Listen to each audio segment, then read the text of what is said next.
Buenas tardes a todos, a todas, querido Eduardo, compañeros de corporación, concejal de Cultura, Inés Mazuecos. Gracias a todos y a todas por venir hoy, además en un día, especialmente en estos días tan convulsos que nos está tocando vivir, siempre es de agradecer tener un hueco para la cultura, ¿no? Para el estudio y para la reflexión, que buena falta le haría a más de uno a la hora de tomar algunas decisiones, ¿no? Y más hoy también que tenemos un día atmosféricamente peculiar también, como han podido observar, con esa masa de aire de polvo en suspensión subsahariano, del Sáhara, mejor dicho, que está haciendo que hoy todos tengamos una percepción y tengamos a Lorca y el resto de la región de Murcia y el sureste con esos tonos rojizos, esos tonos que nos ha extrañado a todos por la intensidad, ¿no? que tenían a primera hora de la tarde. Repito las gracias y la bienvenida a todos y a todas y para no demorar más el acto, le voy a dar la palabra a Eduardo. Muchas gracias. Muchas gracias, señor alcalde, señores concejales de la corporación, señoras y señores, amigos todos.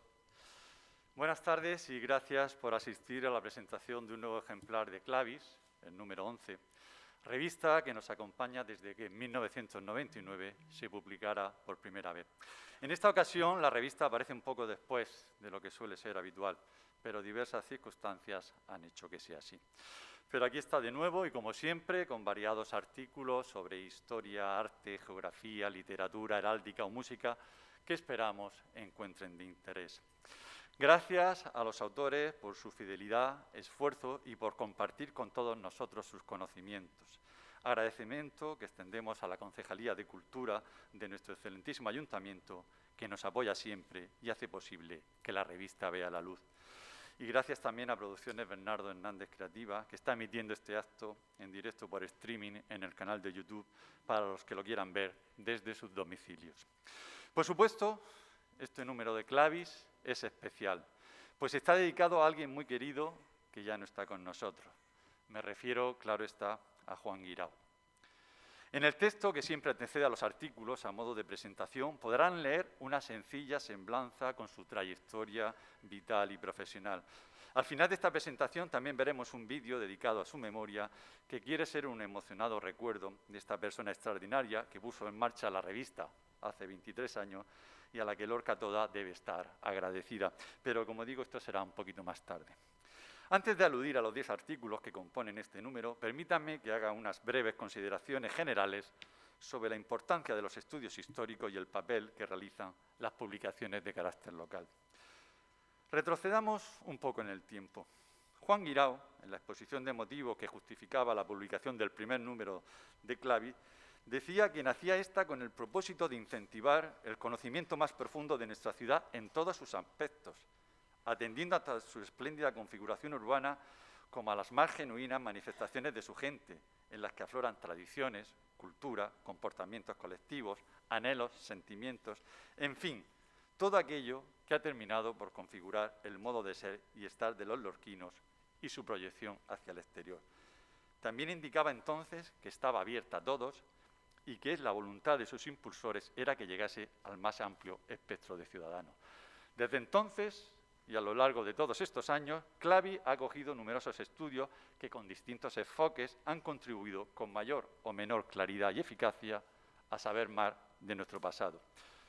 CLAVI surgió en un momento favorable que coincidió con el despertar de la conciencia histórica colectiva en el ámbito regional y local. Si bien el Estado, de finales de los años 40, acometió el proyecto de dotar al conocimiento de lo local de formas y contenidos científicos, fue décadas más tarde, tras la puesta en marcha del Estado autonómico, cuando comunidades, regiones y pueblos mostraron un notable interés por poner en claro rasgos comunes y peculiares que configuraban su realidad y sus más genuinas señas de identidad. Como dicen los estudiosos, los modernos estudios de historia o cultura local son un punto de partida necesario para construir el edificio de la historia. Las investigaciones de ámbito local fundamentan y dan rigor a la historia general de un país. Las historias generales deben servir para encuadrar y facilitar la visión de conjunto a los historiadores locales. Y las historias locales, por su parte, resultan imprescindibles para matizar y enriquecer a las generales. Ahora bien, para esto, y como siempre insisto, hay que superar estrechuras localistas y acometer buenas investigaciones que ofrezcan información novedosa y veraz. Pero además de avanzar en el conocimiento de la realidad más próxima, los estudios con esta orientación local fomentan la investigación y son un importante activo cultural de pueblos y comarcas. Pero eso no quiere decir que todo sean luces y certidumbres. Así, a finales de noviembre de 2021 se celebró en Belerrubio una jornada dedicada a publicaciones periódicas de carácter sociocultural, donde estuvieron representadas más de 40 revistas de las provincias de Granada, Jaén, Almería y Murcia. En este encuentro, auspiciado por nuestro amigo José Domingo Lentisco, director de la revista Velezana, se habló de los retos a los que se enfrentan estas publicaciones, como la competencia de lo digital frente al papel, la necesidad de incorporar colaboradores más jóvenes, mejorar contenidos, interesar a un mayor número de lectores, etc. Estas cuestiones están ahí y está bien reflexionar sobre ellas para tratar de afrontar esta realidad en las mejores condiciones. En ese sentido, y por lo que a nosotros respecta, y hablo como en el Archivo Municipal, este tiene que seguir siendo un espacio cultural vivo y activo, que ayude a incrementar el interés, la motivación y la curiosidad por la investigación y el conocimiento histórico. Tras estas consideraciones, voy a dar cuenta enseguida del contenido de este número para que tengan un avance de cuando lo tengan en sus manos. El primer artículo nos lleva a centurias atrás, al siglo XVI, y se lo debemos al profesor Melchor Guerrero Arjona, que titula su trabajo Cristianos lorquinos cautivos en Argel a finales del siglo XVI, el terrible asunto de los rescates-ventas. Como señala el autor, los cautivos y su rescate son dos cuestiones omnipresentes en la vida social de los lorquinos del siglo XVI, sobre todo tras la expulsión de los moriscos en 1570, cuando se recrudeció la actividad corsaria en las costas del sureste peninsular. Además de órdenes religiosas como mercedarios y trinitarios, el artículo pone de relieve el papel de otros intermediarios que se encargaban de hacer estos rescates, entre los que sobresale el mercader judío Judas Malaki. En la numerosa documentación analizada por el autor encontramos escrituras de concierto para lograr los rescates de los infortunados, muchos de ellos modestos pastores, pescadores o campesinos que vivían cerca de la amplia franja de la costa lorquina en el sector occidental del Reino de Murcia. El artículo recoge algunos ejemplos de estos rescates que ayudan a entender las diversas circunstancias que podían rodear estos procesos, que a veces se alargaban en el tiempo y estaban sometidos a diversos contratiempos. En otro apartado, da cuenta por extenso de un episodio importante, como fue el de la toma de la Torre de Cope en 1602 por el legendario pirata Morato Arráez, en la que fueron capturados, entre otros, 2 regidores lorquinos. La información que aporta este investigador nos permite conocer con todo detalle actuaciones, la personalidad de los regidores apresados y el desenlace del suceso. En fin, estamos ante un detallado estudio sobre la piratería y la redención de cautivos en nuestras costas, con destacados y valiosos ejemplos, que tiene como base numerosos documentos de archivo, fuentes esenciales para realizar un trabajo serio y ajustado a los hechos acaecidos. El aparato crítico, con abundantes citas, referencias y notas a pie de página, dan rigor y solidez al texto. La segunda colaboración lleva la firma de Francisco José Fernández Guirao, arquitecto e historiador, que titula su artículo San Lázaro, Historia y Arquitectura, y va encabezado por el ex libris de su tío Juan Guirao, al que le dedica el texto con el lema latino Nulla nisi ardua virtus, o sea, no existe virtud sin esfuerzo.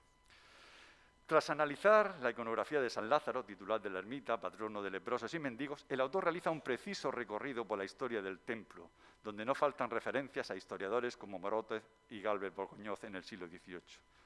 Tras reseñar las obras artísticas que guardaba en su interior, se detiene en la escultura del titular, San Lázaro, una bella talla realizada en Granada a mediados del siglo XVII y que todavía podemos ver en San Patricio. También trata sobre la judería de Lorca, pues en torno a San Lázaro se pensaba que se hallaba enclavado el barrio donde habitaban los judíos en la Edad Media. Analiza también la techumbre mudéjar, de la que apenas se conservan hoy unos pocos restos, con el estudio y análisis de este tipo de cubiertas existentes en otros edificios de la región. La última parte la dedica a las actuaciones realizadas recientemente para consolidar lo que se conserva de esta ermita, trabajos y estudios arquitectónicos que ha dirigido y aún sigue dirigiendo el autor, pues aún no han finalizado. En este apartado realiza una detallada descripción arquitectónica, tipológica y estructural del edificio, con estudios previos de índole arqueológica, histórico-artístico, documental y de identificación de materiales y técnicas. Amén de las numerosas referencias documentales que acompañan al texto, el artículo se completa con ilustraciones, dibujos, fotografías y una precisa y valiosa planimetría. La restauración de la ermita de San Lázaro, tantos años abandonada a su suerte y necesitada de cariño, como dice Fernández Guirao, es una forma de preservar los vestigios culturales, sociales y urbanos de la ciudad, que son una parte inherente de nuestro valioso patrimonio histórico-artístico. El siguiente artículo, Política y Educación en la Lorca del siglo XIX, del Colegio Universitario de la Purísima al Instituto de Segunda Enseñanza, 1785-1883, lo realiza Antonio José Mula Gómez, gran conocedor de los siglos XVIII y XIX, que aborda aquí la creación, evolución y devenir de estos centros de enseñanza en el marco de la política educativa desarrollada en nuestra ciudad a lo largo de un siglo. El artículo comienza con el periodo en que se desarrollan los hechos y el contexto político y social que vive Lorca en el siglo de la Ilustración, refiriendo la fundación del Colegio de la Purísima y la trayectoria de este centro en los años siguientes. Continúa luego con el cierre del Colegio de la Purísima y la transición hacia el primer instituto, o sea, desde 1837 a 1864, con las preocupaciones del Ayuntamiento por la educación y la situación de Lorca en razón a las decisiones emanadas de los acontecimientos. Más adelante nos informa sobre la creación del Instituto Local de Segunda Enseñanza, inaugurado en 1864 con toda solemnidad, pero como señala el autor, que se vio lastrado desde sus comienzos por problemas económicos. El relato se adentra en la historia de este importante establecimiento, en su vida académica, el papel que desempeñaron instituciones locales y provinciales. En esta etapa emerge la figura singular de Francisco Cánovas Cobeño, director del instituto en distintas etapas, persona incansable que, como señala Mula, luchó lo indecible por la educación y la presencia y mantenimiento de este importante centro de enseñanza. Todos los personajes significativos que intervienen en este largo proceso analizado, como Francisco Ascor Moreno, Antonio Manuel Robles Vives y posteriormente referido Cánovas Cobeño, que destacaron por su protagonismo político, social o cultural, son aquí objeto de atención, lo que permite entender su implicación y proceder siempre en el contexto político y social de la época, donde no faltan dificultades, avatares e injusticias.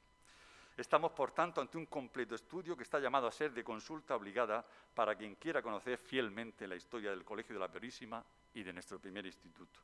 El texto se acompaña de abundantísimas citas bibliográficas y puntuales ilustraciones que completan el discurso expositivo. José Joaquín Peñarrubia Agius vuelve a tratar sobre un periodo de nuestra historia, el siglo XIX, que gracias a él es cada vez mejor conocido, con su artículo Aproximación a la génesis y evolución de los partidos políticos en Lorca, de las Cortes de Cádiz a la Primera República, 1810-1874. y aquí nos ofrece una diseccionada visión de la vida política y municipal de Lorca durante este amplio periodo de nuestra historia contemporánea. El autor analiza aquí de manera minuciosa, tras una prolija investigación de archivo, la aparición y estudio de los partidos políticos en Lorca, así como los personajes más destacados que estuvieron al frente de las diversas tendencias. Todo ello incardinado con el surgimiento de los partidos políticos en esta etapa de la historia de España, con los dos grupos que serían el germen de los futuros partidos políticos. Uno, partidario de un ritmo lento en las reformas, que daría origen al Partido Moderado; el otro grupo, el Partido Progresista, que pretendía cambios más profundos y rápidos. El sistema político decimonónico, como se señala, tan solo procuraba la participación político-electoral de la élite, y en Lorca, con sus particularidades y matices, se reproducen los mecanismos de funcionamiento del sistema político español. En el texto se expone y analiza con gráficos y tablas de elaboración propia los resultados de los procesos electorales municipales, los concejales elegidos, número de votos, su adscripción política, la constitución de los ayuntamientos, y todo siempre en el marco de la política nacional, en este largo periodo que arranca en las Cortes de Cádiz y finaliza en 1874 con la Primera República, con sus tensiones políticas y sociales. Esta investigación, sin duda, que complementa otros estupendos trabajos del autor, clarifica el desarrollo de la política municipal en Lorca en el siglo XIX y ayuda a matizar las grandes afirmaciones que se han hecho sobre el sistema y el modelo político en este periodo particularmente agitado de la historia de España. El siguiente texto nos acerca a una figura destacada de las primeras décadas del siglo XX, Francisco Méndez Sánchez, alcalde de Lorca desde febrero de 1907 hasta noviembre de 1909. El autor de este trabajo es Francisco Méndez García, su nieto, profesor jubilado, amante de la historia y de su tierra, a quien desde aquí quiero agradecer el esfuerzo y el afecto que ha puesto en esta colaboración. El artículo indaga en la vida pública de esta personalidad de nuestra historia local y traza de manera pormenorizada su actuación política y los hechos de mayor alcance llevados a cabo en su etapa al frente de la alcaldía. Asimismo, da cuenta de los acontecimientos políticos y sociales que se desarrollan a nivel nacional, lo que nos ofrece una visión más amplia de lo sucedido en este tiempo. Para este estudio, el autor ha buceado entre los documentos que abonan la trayectoria pública y privada de Francisco Méndez, como las actas capitulares del ayuntamiento, la prensa local, las memorias del sindicato de riego, así como los numerosos recuerdos y escritos que aún obran en poder de la familia. Como señala el autor, antes de ejercer como alcalde dentro de las filas del Partido Conservador, Francisco Méndez fue concejal en distintos gobiernos, donde fue asumiendo cada vez mayores responsabilidades. Como alcalde prestó atención a los asuntos económicos y aspectos sociales y relacionados con la cultura. Por ejemplo, el autor destaca su apoyo a la celebración de las procesiones de Semana Santa, o que fue durante su mandato cuando se cerró al tráfico rodado y de caballerías la calle Corredera, un hecho importante para el urbanismo y la movilidad de los ciudadanos. También hace referencias a obras significativas que se realizaron entonces, como la construcción del Puente de la Torta, tan de actualidad ahora con motivo de las obras de la Ronda Central que se están llevando a cabo. Resalta además su labor como síndico del Sindicato de Riegos y como cofundador y presidente de la Cámara Sindical Agraria. El texto va ilustrado con seleccionadas fotografías y documentos donde no faltan objetos personales como diplomas, títulos académicos, el bastón de mando de alcalde. En el apéndice incluye la transcripción de las actas capitulares del ayuntamiento con las intervenciones más destacadas que tuvieron lugar durante su responsabilidad al frente del consistorio lorquino. José López Maldonado acude a su cita con la revista con un artículo de la ciencia de la que se ha hecho todo un especialista, la heráldica, a la que ha dedicado numerosas publicaciones y conferencias en estos últimos años. Si anteriormente se había ocupado de la heráldica de la Casa de Guevara sobre los escudos municipales, ahora le toca el turno a la colegial de San Patricio de Lorca, que cuenta, como podrán ver, con un más que interesante repertorio heráldico. Tras una exposición de carácter general, el autor nos invita a hacer un particular recorrido por San Patricio para que observemos los escudos que alberga su interior. Como saben, Este edificio religioso fue sometido, tras los terremotos de 2011, a una profunda y acertada restauración que ha hecho posible reconstruir con más detalle y velocidad su historia constructiva y decorativa. Una restauración que también ha permitido que podamos apreciar en mejores condiciones la heráldica del edificio, que antes pasaba más desapercibida por estar situado en capillas mal iluminadas, deterioradas, etc. Guiados de la mano de este especialista, vamos a poder descubrir e identificar diferentes blasones ubicados en muros, capillas, altares, sepulcros, rejas, retablos, puertas, realizados en muy diversos materiales, que además de representar el poder y el estatus social de quienes los promovieron, son mudos testigos que nos recuerdan la noble historia del edificio.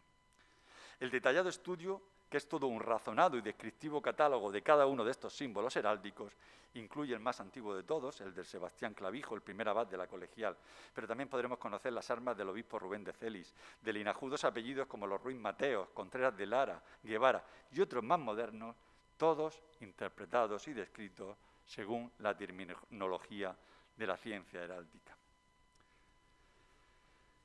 El siguiente artículo se mueve en un registro bien diferente, la demografía, una ciencia que se ocupa de estudiar la estructura, la evolución, características y el tamaño de la población humana.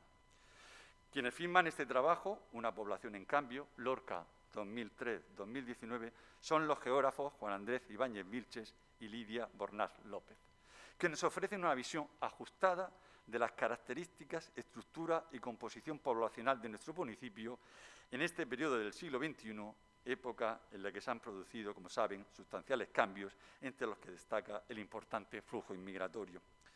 Como señalan los estudios demográficos, la magnitud adquirida por el fenómeno migratorio desde finales del siglo XX ha transformado profundamente los perfiles de la sociedad española. Aspectos laborales relacionados con el mercado de trabajo y la búsqueda de un futuro mejor son fundamentales para entender las causas y factores que han generado este movimiento. Como exponen los autores, todos estos cambios en la población, que se sitúan dentro de un proceso humano más general y amplio, tienen importantes repercusiones sociales, culturales y económicas. El análisis de la población que realizan estos investigadores recoge la evolución de nacimientos, de funciones, crecimiento vegetativo, grupos y edad media de la población, distribución por barrios, los que viven en el casco urbano y los que residen en pedanías, de qué países proviene la población extranjera, o sea, una información detallada y fiel sobre la realidad demográfica de nuestro municipio. Las fuentes utilizadas, como censos, padrones de habitantes, nomenclátores, variaciones residenciales, etc., tanto del Instituto Nacional de Estadística como los del propio municipio, han sido rigurosamente objeto de análisis. El estudio cuenta con abundantes cuadros estadísticos de elaboración propia y gráficos, con comparativas de cifras oficiales y las extraídas de los padrones de habitantes. Y todo ello, insisto, analizado y expuesto con metodología científica. En resumen, estamos ante un ajustado trabajo que acerca el foco a nuestra realidad demográfica y a las tendencias que han marcado la dinámica poblacional de Lorca en estos últimos años, que además nos invita a una mirada reflexiva sobre los grandes retos demográficos como despoblación, envejecimiento o las señaladas migraciones a las que se enfrenta nuestra sociedad en este siglo XXI. El doctor en literatura y profesor en el Instituto Roginés de Lorca, Juan Antonio Fernández Rubio, viene de un tiempo a esta parte realizando un estudio amplio de autores y obras en el panorama local y regional, en lo que constituye un trabajo constante de investigación y divulgación sobre nuestra literatura en los siglos XIX y XX. Eliodoro Buche, los hermanos Arderius, Antonio Parabico, Juan López Barnet y otros tantos son buena prueba de esta encomiable labor investigadora.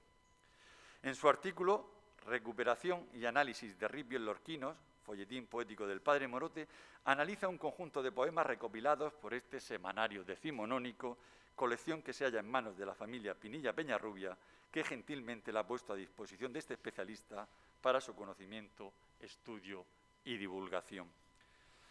El artículo comienza ofreciendo información de este periódico que se editó en Lorca en 1885, de corta vida, como tantos otros que vieron la luz por entonces. Conviene recordar que en el siglo XIX la prensa surgió primero para servir los intereses de los partidos políticos, y este fue el caso también del padre Morote, que nació para favorecer la ideología tradicionalista del Partido Conservador de Lorca. El autor se adentra seguidamente en el examen y estudio de esta colección de poemas que reúne obras tanto inéditas como ya publicadas y de variada temática, escritas por conocidos hombres de la vida social y cultural de nuestra ciudad, como Carlos María Barberán y Pla, Julio y Braulio Mellado Pérez de Meca, Juan José Menduiña, Joaquín Ruiz Noriega, Luis Gabaldón, José Mención Sastre y un largo etcétera. Entre los poemas encontramos piezas de marcado corte tardorromántico que cantan al amor, la libertad, las pasiones, la espiritualidad o de tinte histórico, casi enaltecedores y en algún caso en menor medida de estética más moderna e innovadora. El autor analiza los temas y los asuntos tratados, recursos estilísticos y expresivos, formas métricas, así como la mentalidad y planteamientos ideológicos que traslucen. Algunos de estos poemas, considerados más significativos, se estudian con más detalle en sus elementos formales y de contenido, esto es, léxico, métrica, temática y estudio. En suma, un estudio ajustado y bien fundamentado que ayuda a un mejor conocimiento de nuestro patrimonio bibliográfico. La penúltima de las colaboraciones se la debemos a José Luis Molina, que nos aproxima a la figura de Salvador Martínez Sánchez Manzanera, un lorquino aficionado al teatro que escribió varias obras para este género literario. Su artículo se titula, ahí lo ven, Una página del teatro en Lorca, 1940-1970, los aficionados locales y el teatro portátil de los hermanos Largo, Salvador Martínez Sánchez Manzanera y el doctor Serra. En este trabajo Molina indaga en la vida y obra de este autor poco conocido y nos acerca al panorama del teatro en España en la segunda mitad del siglo pasado y más detenidamente a la actividad teatral en nuestra ciudad durante esos años del siglo XX. El texto comienza ofreciendo datos biográficos de Salvador Martínez, describiendo el ambiente familiar y cultural de la época que rodea al autor. Seguidamente, en una acertada síntesis, realiza un recorrido por la historia del teatro en España, desde comienzos del siglo XX hasta la transición del franquismo a la democracia. Refiere seguidamente la importante tradición teatral en Lorca, con las compañías locales de aficionados y las actuaciones que llevaban a cabo en la ciudad, con todo el elenco técnico y artístico y el nutrido reparto de actores que hacían posible estas representaciones. Alude a las obras más relevantes que pudieron verse en estos años y a la gran labor que realizó Alejandro Fernández Rufete Muñoz, actor, promotor y director teatral, que, como saben, tuvo un activo papel en la vida social y cultural de la época. Se adentra luego en recopilar y estudiar detenidamente la obra literaria de Salvador Martínez Sánchez Manzanera, donde analiza concretamente una de sus comedias, titulada El doctor Serra, la única que se estrenó, que fue representada en Lorca en el Teatro de los Hermanos Largo, un teatro portátil que recorría la geografía española, escenificando comedias de diversas compañías en los años 40 y 50 del pasado siglo. Era este un teatro itinerante, popular, que reunía a familias con ganas de disfrutar de una comedia ligera y reírse un rato. El autor detalla el importante número de representaciones realizadas por este teatro portátil durante el segundo tercio del siglo XX, enumerando autores, título, género teatral y año de la obra. La última parte la dedica a la referida obra el doctor Serra, con el desarrollo y explicación del argumento, algo enrevesado, con sus equívocos intencionados, que movían a la risa y al disfrute, que era, como se ha señalado, el principal objetivo de estas obras nada pretenciosas. El interesante artículo incluye una bibliografía exhaustiva y va ilustrado con fotografías, carteles y programas de algunas de estas representaciones. Y de orden muy distinto es la última colaboración, que va firmada por los hermanos Luis y Joaquín Gris Martínez, en la que tratan de los conjuntos musicales surgidos en Lorca a finales de los años 60 y principios de los 70 del pasado siglo. Un artículo con buena letra y buena música que es todo un viaje nostálgico y sentimental a aquella época. El artículo se centra especialmente en la historia de los Accesis, conjunto musical nacido en nuestra ciudad en 1969, que se mantuvo activo hasta 1971 y que, pese a su escasa trayectoria vital, tuvo bastante relevancia en la vida social y musical de aquella Lorca que por entonces empezaba a experimentar pequeñas transformaciones con influencias y modas venidas de otros lugares. Primeramente, se analiza muy bien el contexto de la época, cómo era la sociedad de aquellos tiempos, de dónde procedían las influencias musicales, cómo se divertía la juventud y otros aspectos que nos ayudan a entender el ambiente juvenil en la Lorca de aquel tiempo. En estos años finales de los 60, dicen los autores, surgieron a nivel regional y local numerosos conjuntos músico-vocales que interpretaban una música moderna, tipo yeye, con la que amenizaban especialmente en feria y en época veraniega fiestas, verbenas y cotillones. La consulta de los programas de la Feria de Lorca y otros documentos del archivo, así como la hemeroteca, les permite documentar los grupos que actuaron entonces, dónde se celebraban esas veladas, balances económicos y otros curiosos datos relacionados con el desarrollo de estos espectáculos musicales. Miguel Ríos, Mike Kennedy, Donna Hightower, Karina, Basilio o Juan Pardo son algunos de los conocidos artistas que actuaron por entonces en nuestra ciudad. Tras este contexto general, los autores nos cuentan la trayectoria musical del grupo Los Accessis, desde sus orígenes hasta su disolución. La información que proporcionan no puede ser mejor, pues Luis Grid, coautor del artículo, fue miembro de Los Accessis y conoce con detalle toda la intrahistoria que rodeó a este grupo musical del que formó parte desde los inicios. Así sabremos de primera mano quiénes fueron sus componentes, actuaciones, sus gustos musicales y repertorio, con versiones, por ejemplo, de grupos y cantantes como Deep Purple, James Brown o Aaron Butterfly, o sea, una música que por aquel entonces no se oía normalmente. También conoceremos variadas anécdotas y curiosidades vividas por este grupo musical. O sea, un artículo que nos aproxima a la vida musical de aquellos tiempos que disfrutaremos los que tenemos ya algunos años y espero que también los más jóvenes. Voy acabando, pues no quiero abusar más de su paciencia. María Teresa Pérez Picazo, Guy Lemenier y Paco Chacón, en la introducción del libro Materiales para la historia del Reino de Murcia en los tiempos modernos, publicado en 1979, nos recordaban que un pueblo sin historia es como un individuo sin memoria. Privado de una parte de su personalidad, carece de la experiencia temporal necesaria para la reflexión sobre su situación presente. Por eso creo que siguen siendo necesarias este tipo de publicaciones de ciencias sociales y humanas, como Clavis y otras, que buscan ofrecer información veraz para una mejor comprensión de nuestra historia. Pues cuanto más amplia y perspicaz sea nuestra comprensión histórica, más capaces seremos de proteger aquello que valoramos. De este número de Clavis se ha hecho una tirada en papel de 200 ejemplares. Su contenido, junto con los anteriores, pueden leerlo y descargarlo en formato digital en la página del Archivo Municipal y en Dialnet, el mayor portal de artículos científicos hispanos en Internet, lo que amplía su ámbito de difusión. Pero, no obstante, como ven, seguimos creyendo en el formato en papel. Me parece que abrir las páginas de un libro o una revista sigue siendo una experiencia maravillosa. Recuerden lo que decía Humberto Eco. El libro pertenece a la misma categoría que la cuchara, martillo, la rueda, las tijeras. Una vez inventados, no se puede hacer nada mejor. En la cubierta, como siempre, aparece una llave, referencia al nombre en latín de nuestra revista. En esta ocasión se reproduce el escudo de la ciudad, labrado en 1739 por el escultor Juan Duceta, que se ubica en la fachada norte del edificio del ayuntamiento. La fotografía es, una vez más, de Mariano Hernández, hombre generoso y comprometido con la cultura, al que siempre estaremos agradecidos. Gracias de nuevo a los autores por su generosa colaboración, a la Concejalía de Cultura de nuestro excelentísimo Ayuntamiento por mantener este importante nexo con el material histórico y con nuestro pasado.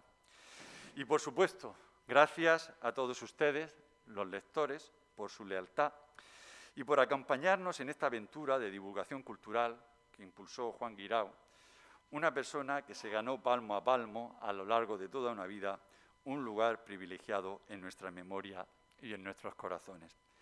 Ahora, como les anuncié al principio, les invito a ver el vídeo que ha realizado Mariano Hernández con emoción contenida de nuestro inolvidable Juan Guirao.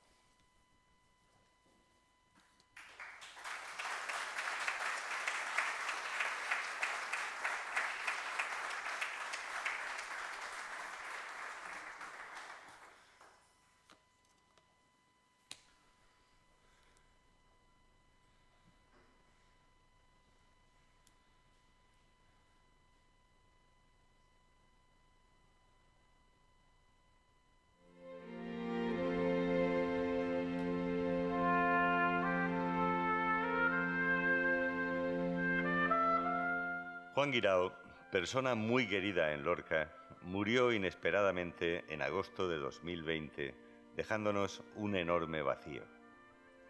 Había nacido en Lorca en 1945, en la Plaza de Colón, y en esa misma ciudad cursaría sus estudios de primaria y secundaria. En esos años trabó amistades que perdurarían en el tiempo.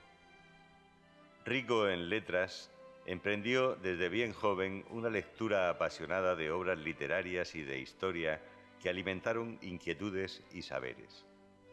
Se sintió atraído por las artes escénicas y en los años 60, coincidiendo con su etapa de estudios superiores, formó parte del teatro universitario. Estas personas con las cuales convivíamos luego de actuar nos identificaban como personas y como actores, o sea, a veces no comprendían hasta dónde llegábamos. Para esta agrupación artística escribió una comedia titulada La farsa de la molinera y el corregidor, que se representó en diversos lugares de España y el extranjero, compartiendo tablas, charlas y viajes con su querido amigo César Oliva. Aquellos años de aprendizaje le permitieron dar salida a su impulso creador. Cultivó la poesía con composiciones muy personales, conocidas por muy pocos, que revelan sensibilidad y amor por el lenguaje. Se diplomó en Murcia como técnico de empresas turísticas y de vuelta a Lorca en los años iniciales de los 70, fundó una galería de arte, Porche, que le facilitó descubrir y conocer a grandes pintores, con algunos de los cuales entablaría profunda amistad. Sus intereses culturales cristalizaron poco después en la que iba a ser su actividad profesional, la de dirigir el archivo municipal de la ciudad. En 1975 fue nombrado archivero honorario y al año siguiente responsable de esta institución. En aquellos años el archivo se encontraba en la parte alta del ayuntamiento, un espacio poco adecuado y poco confortable que algunos investigadores designaban como el Palomar. Tras sus buenas gestiones, en 1979 el archivo se trasladó al edificio que fue Pósito, lo que supuso una mejora en capacidad y equipamiento. Allí acometió tareas organizativas y promovió la investigación histórica. En este tiempo se incorporaron importantes fondos, como el Archivo de Protocolos Notariales, el Sindicato de Riegos, Fondo Fotográfico Menchón Rodrigo, Oficio de Hipotecas, Hemeroteca y otros tantos que enriquecieron sus secciones documentales. Muchísimos de los usuarios que han pasado por aquellas salas recuerdan sus sabias orientaciones y una disposición que iba más allá de sus obligaciones como servidor público. Mañanas que se alargaban y se unían con las tardes casi sin interrupción en los cálidos veranos o incluso en los sábados. Juan Guirao estaba perenne, al pie del cañón, como solía decir. El amor por la cultura fue para él como un estilo de vida y luchó lo indecible por preservar el patrimonio histórico y documental de su ciudad. En 1999 fundó la revista Clavis para impulsar el estudio histórico sobre la ciudad y su comarca y conocer mejor nuestro pasado. Juan Guirao era ante todo un humanista. Amante de los libros, forjó una importante biblioteca con valiosas ediciones de obras únicas y dedicó mucho tiempo a esa misión siempre bienhechora de la lectura. Disfrutó con la música clásica, grata y antigua, que le conmovía y reconfortaba el alma. Publicó a su ritmo, despaciosamente, con criterio, cuidando estilo, forma y contenido. Ahí está su recordado discurso de ingreso en la Real Academia de Alfonso X el Sabio, donde recreaba los sones, tañidos y clamores de aquella Lorca renacentista. Escribió en colaboración con Manuel Muñoz Barberán un capítulo de la historia de la región de Murcia y 2 libros sobre la vida y obra de Ginés Pérez de Hita. Y a lo largo del tiempo impartió incontables conferencias donde mostró dotes de gran comunicador y vasto caudal de conocimientos. Juan era, como escribieron Domingo Munuera y José Luis Molina con motivo de su jubilación, un pozo de conocimientos. Escuchar sus charlas, opiniones y reflexiones era una experiencia enriquecedora, un verdadero paseo por los saberes. Fruto de su excelente labor y compromiso ético con la cultura, recibió diversos reconocimientos. Fue nombrado académico de número de la Real de Alfonso X el Sabio en 1986 y 2 años después, cronista oficial de Lorca.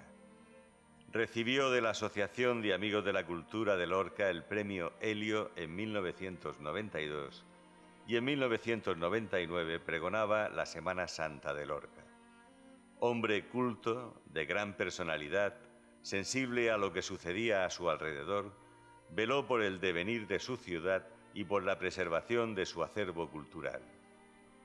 Por eso le producía tristeza la falta de voluntad para salvaguardar el rico patrimonio histórico-artístico que Lorca ha ido acumulando a través del tiempo, y lo denunciaba con sutileza, con la cabeza fría y el corazón caliente. Después de 36 años de trabajo y el peso grave de lo vivido, se jubila en 2011 e inicia entonces una etapa más sosegada. Mariano Hernández lo embarcó entonces en proyectos audiovisuales sobre la historia de la ciudad y sus monumentos en el programa Veleta del Tiempo, una mirada al pasado, donde con cercanía y erudición nos hablaba de las iglesias altas, del callejero lorquino, de su antecesor don Joaquín Espín y de otros muchos temas de interés. Mariano se convertiría en los últimos años en su hermano del alma, y con él compartió viajes culturales y gastronómicos por la región, dejando correr la vida de forma noble en un ejercicio de amistad sincera.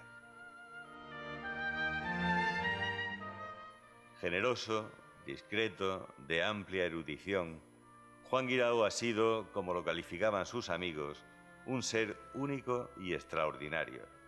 Lorca ha perdido a una persona singular que nunca dejó de aprender, un amante de su tierra y de la historia que ha dejado una huella imborrable en la vida cultural de la ciudad y en todos cuantos le conocieron. Nos queda su ejemplo, su perfil humano y recuerdos imperecederos. Lo esencial de su vida, como escribió Jorge Luis Borges, siempre perdurará.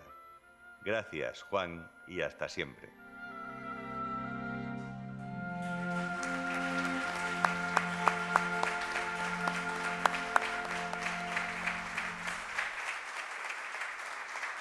Si quieres, estará detrás, bueno, me parece, ¿no? Ya puedes ir por la calle.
Buenas tardes de nuevo. Después de este vídeo y de este momento tan emocionante, pues Bueno, toca retomar el acto para ponerle fin al mismo, ¿no? La revista Clavis, de nuestro archivo municipal, como también ocurre con Alberca, editada por la Asociación de Amigos del Museo Arqueológico de Lorca, se ha consolidado en el panorama de la historia y de la cultura local como un referente para profundizar en el mejor conocimiento de nuestro pasado. Con una periodicidad bianual, lleva ya 2 décadas dando a conocer parcelas de nuestra historia que o eran desconocidas o no hubieran sido atendidas con la profundidad que requerían por otros medios, por otros modos de hacer historia que tienden a objetivos más amplios. Las publicaciones locales de esta clase, que nacen para satisfacer a un público esencialmente localista, ávido de conocer por menudo las cosas de aquí, terminan por convertirse en clásicos dentro de la historiografía regional, nutriendo de ideas y datos otros estudios de mayor alcance. De ahí la importancia y trascendencia de estas publicaciones que aún hoy hay quien no cree necesarias. Desde el Ayuntamiento de Lorca siempre protegeremos y patrocinaremos este tipo de revistas y libros que atienden a lo local, porque entendemos que refuerzan las señas de identidad de nuestra tierra, estimulan a quienes trabajan en ese campo y nos ayudan a comprender y valorar todo aquello que somos y que tenemos. Y esta labor no se hace para poner encima de la mesa rasgos distintivos, sino para sumar activos a un patrimonio cultural común de los murcianos, al que los lorquinos contribuimos con todo aquello que nos caracteriza y define. Así lo entendió el que fuera primer director de esta revista, Juan Guirao García, que lamentablemente fallecía de modo inesperado en el verano de 2020.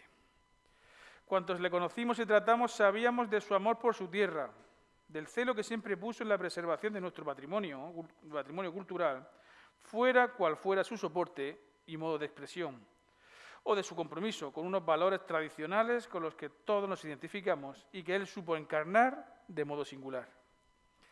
Reconocerlo públicamente así era un acto de justicia y por eso la corporación municipal que presido acordó dar su nombre a nuestro archivo municipal, colocándolo, de ese modo, en la memoria y el recuerdo de cuantos tuvimos la suerte de compartir su vida y de cuantos en el futuro sabrán de su importancia para nuestro acervo cultural al llevar su nombre esa importante dependencia municipal que será siempre fuente de conocimiento y cultura. Él trabajó por construirla y aglutinar en ella aquellos documentos, manuscritos o impresos que informan cuantos estudios históricos se llevan a cabo en su seno. De sencillos artículos de divulgación hasta tesis doctorales, toda una gama de trabajos históricos que sirven hoy para ilustrar y engrandecer una historia de nuestra localidad que cada día es mejor conocida. A Juan Guirao debemos, en buena medida, el impulso que ha adquirido en los últimos años el conocimiento de la historia de Lorca. Y a su buena memoria era justo que se dedicara hoy este acto de presentación. Quienes han seguido en los últimos años la revista Clavis y también aquellos que se han incorporado más recientemente a su lectura, tienen claro cuál es el valor de esta publicación. En primer lugar, hay que destacar su carácter abierto a todos aquellos que quieran participar en su trabajo. Historiadores de viejo y de nuevo cuño se han asomado a sus páginas para darnos a conocer sus trabajos de última hora, que abarcan una amplia temática. Pero hay 2 grandes líneas que han seguido esta publicación. Por un lado, recoger el pulso de esas nuevas aportaciones para cualquier etapa de nuestra historia. Y por otro, tratar de modo monográfico destacados monumentos de nuestra localidad. Por eso, en sus páginas podrán encontrar siempre algo de interés, desde arqueólogos hasta historiadores de la edad contemporánea. Y por eso también, 2 números se dedicaron exclusivamente a destacados edificios de nuestra ciudad en el momento en el que hizo falta documentarlos y conocerlos mejor, para propiciar una actuación arquitectónica más adecuada. El Castillo de Lorca y la Iglesia de San Francisco, ambos declarados bien de interés cultural, ocuparon sendos números monográficos de la revista que prestó así un servicio inmejorable a los profesionales que se enfrentaban a aquellas restauraciones. Y de paso, la ciudadanía en general pudo comprender en toda su dimensión el valor cultural que encarnan esos edificios y su importante significación en el contexto local. el número 11 de la Clavis, del que nos ha desgranado su contenido Eduardo Sánchez Abadie, vuelve a presentarnos una miscelánea de trabajos que tienen, a mi juicio, un indudable interés. A todos ustedes les animo a su lectura, de la que seguro que extraerán enseñanzas útiles, y no me queda más que felicitar a los autores de los textos, a quienes hay que agradecer su trabajo desinteresado en favor de la difusión cultural. Y a los editores de la revista les pido que sigan con el ánimo necesario para llevar adelante esta publicación, que es, sin duda, un orgullo para cuantos la hacen posible. Muchas gracias a todos por su asistencia. Muchas gracias.